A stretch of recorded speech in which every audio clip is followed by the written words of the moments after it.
yerde işkenceyle kıvransın. Serilmiş gövdeler binlerce, yüz binlerce doğransın.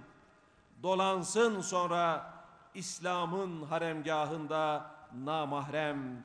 Benim hakkım sus ey bülbül, senin hakkın değil matem derken Akif, Bursa için biz bugün bunu Hocalı için, Karabağ için söylemeliyiz, söylüyoruz. Ve bugün bizim matem günümüz, hüzün günümüz. Çünkü bugün orada ezan sustu. Bugün orası işgal altında. Oysa Akif'imiz ne diyordu? Ruhumun ilahi, ruhumun senden ilahi, şudur ancak emeli, değmesin mabedimin göğsüne namahrem eli.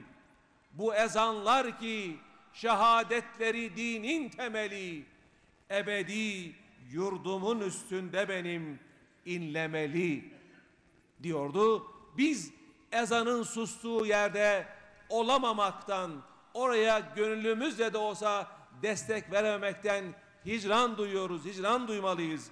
Çünkü bizim ecdadımız 1915 yılında Söğüt'ün Akgünlü köyünden ak saçlı bir ninemiz oğlunu savaşa gönderirken beli bükülmüş, soluk benizli haliyle oğluna şunu söylüyordu: Hüseyin'im, yiğit oğlum, dayın Şıpka'da, baban Dömeke'de, ağabeylerin Çanakkale'de şehit düştüler. Bak, sen benim son yongamsın. Eğer minarede ezan sesi kesilecekse, camilerin kandilleri sönecekse, sütüm sana helal olmaz. Öl de köye dönme derken o ezanın susmamasını istiyordu. Ezan ebedi inlesin istiyordu köyünün minaresinde. Biz de aynı duaya amin diyoruz bugün. Ve bugün Hocalı'da, Karabağ'da susan bir ezan var. Ve Hocalı katliamının sene-i devriyesi münasebetiyle bu ezanı biz bugün semalarımızda yankılatmak ve bütün aziz milletimize duyurup bu acıyı paylaşmak istiyoruz. Ve bugün değerli konuğumuz Azerbaycan'dan gelen Gündüz İsmailov bu ezanın ne anlama geldiğini şimdi size anlatacak. Ona kulak verelim. Ondan sonra ezanı dinleyelim. O Karabağ'ın gazi ezanını, bugün susan ancak teyplerde bulunan bu ezanı dinleyelim. Ve ondan sonra o ezanın yeniden o semaları çınlatması, inletmesi için hep birlikte dua edelim. Şehitlerimize dua edelim değerli kardeşlerim. Buyurunuz Gündüz Bey.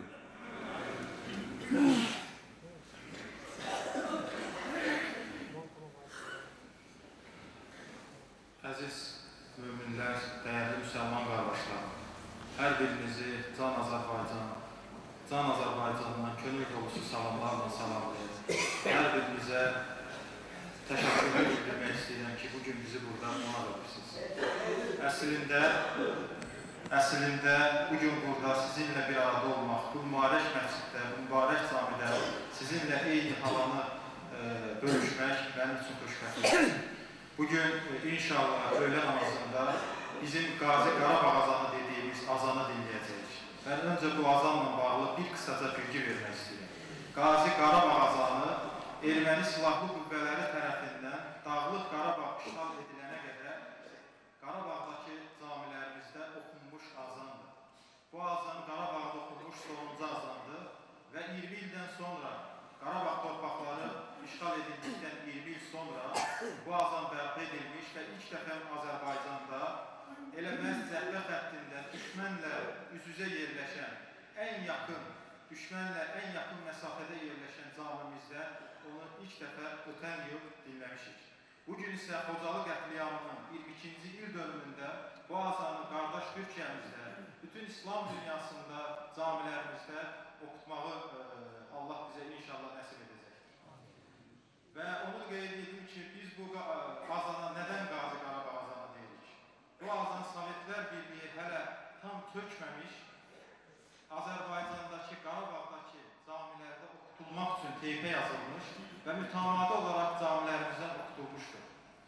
Və bu azanın sədaları altında, bu azanın okunuşu altında minlərlə, 10 minlərlə Azərbaycan gənci savaşa qatılmış, minlərlə Azərbaycan gənci şəhid olmuş, eyni zamanda 20-ci yüzilin ən böyük qətilyamından olan Xocalı soyqırımının qurbanları bu azanın sədaları altında yuyularaq kəfənlənmiş və dəfn edilmişdir.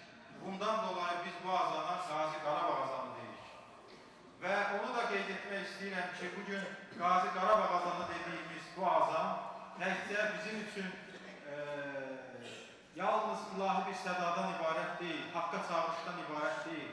Bu həm də sizin, bizim, hamımızın haqq uğrunda apardığımız savaşın, Qarabağ uğrunda apardığımız savaşın simgəsi, simvoludur. Biz bu azanı dinləməklə təkcə Qarabağı yada salmamalıyıq. Biz bu azanı dinləməklə susuzluqdan bağrı zadar-zadar olmuş torpaq suya həsrət qaldığı kimi, bugün Qarabağ torpağı da ilahi sədiyə, ilahi azana həsrət qalır. Biz bu azanı dinləməklə bu həsrəti gidərəcək, bu həsrəti reallaşdıracaq, gerçəkləşdirəcək işlər həyata keçirməliyik. Bugün bu azan təkcə Türkiyə ilə Azərbaycanın bu iki qardaş xalqın qardaşlığını deyil, həm də Anadolu insanının ədalət, haqq uğrunda apardığı savaşı hər zaman şərtlər nə olursa olsun dəstəkləməsinin bir simgəsidir. Bu azan və bu azanı Qarabağda səsləndirməyimiz inşallah Yaradan bizə nəsib edəcəkdir. Və biz bu azanı Qarabağda inşallah bir gün səsləndirəcəyik. Bizim buna inanımız sonsuzdur. Ola bilsin ki, bu azanın oxunuşunda, təcvidində müəyyən üsullar ola bilir. Bunlar nəzərə alın ki, Sovetlər Birliyinin çöküş ərəfəsində teypə yazılmış və dini bilikləri o qədər də böyük olmayan insanlar tərəfindən oxunmuş, insan tərəfindən oxunmuş bir azandır. Amma bu azanla bağlı bizim inanımız, bu azanın yenidən Qarabağda səslənəcəyi ilə bağlı inanımız bizim şübhəsizdir, şəksizdir. Biz özümüz qədər, biz inancımız qədər bu azanı yenidən Qarabağda səsləndirəcəyinə inanırıq.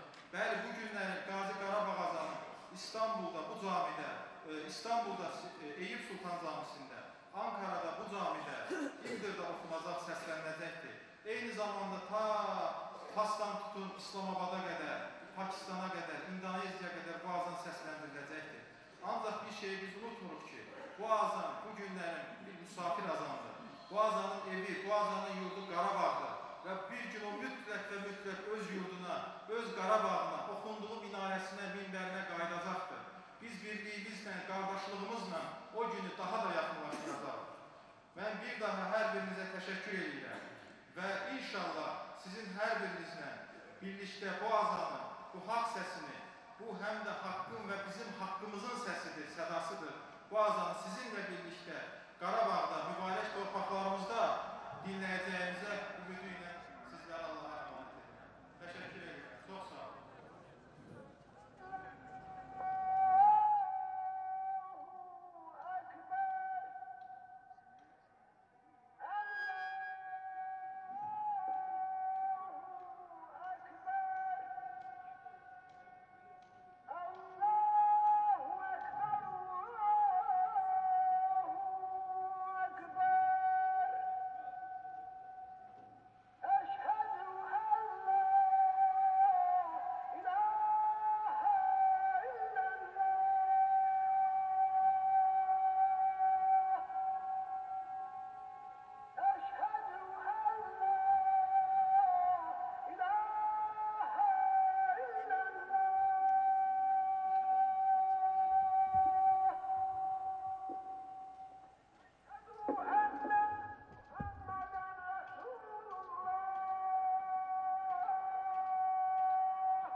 هذه الدعوة التامة والصلاة القائمة آت سيدنا محمدا الوسيلة والفضيلة والدرجة الرفيعة وابعثه مقاما محمودا الذي وعدته إنك لا تخلف الميعاد. اللهم ربنا يا ربنا تقبل منا إنك أنت السميع العليم، وتب علينا يا مولانا إنك أنت التواب الرحيم، واهدني واهدنا ووفقنا إلى الحق وإلى طريق مستقيم ببركة القرآن العظيم. واعف عنا يا كريم، واغفر لنا ذنوبنا بفضلك وجودك وكرمك يا أكرم الأكرمين ويا أرحم الراحمين. Ya Rabbel Alemin, bizleri kendine layık kul, Habibi edibine layık ümmet eyle. Ya Rabbel Alemin, senin kitab-ı kerimini, yüce dinini elden ele, dilden dile, nesilden nesile aktaran hocalarımızın, üstadlarımızın ve hususiyle şehitlerimizin ruhlarını şad eyle. Hususiyle bugün burada kendileri için program akdettiğimiz Hocalı katliamında şehit olan şehitlerimizin ruhlarını aziz eyle. Buradaki meclisin berekatından onların ruhlarını haberdar eyle. Bütün ruhlarımız, bütün şehitlerimizin ruhlarını bu meclisin şerifinden haberdar eyle ya Rabbi. Ya Rabbel Alemin, sen şehitler için ölüler demeyin. Onlar Allah'ın katında diridirler buyuruyorsun. Biz öyle inanıyoruz. Onlar diridirler ve inşallah şu andaki bizim münacatımıza da amin demektedirler. Sen şehitlerimize rahmet eyle. Memleketimizi, memleketlerimizi, ülkelerimizi, bütün bilad-i İslamiye'yi, Türkiye'yi, Azerbaycan'ı ve bütün İslam ülkelerini her türlü fitnelerden, desiselerden, sıkıntılardan muhafaza eyle Allah'ım. Düşman işgalinden muhafaza eyle Allah'ım. Azerbaycan'ın Dağlık Karabağ bölgesindeki kardeşlerimizi kısa zamanda düşman işgalinden halas eyle Allah'ım. Amin, amin. Bi hurmeti Taha ve Yasin. Velhamdülillahi Rabbil Alemin. El Fatiha.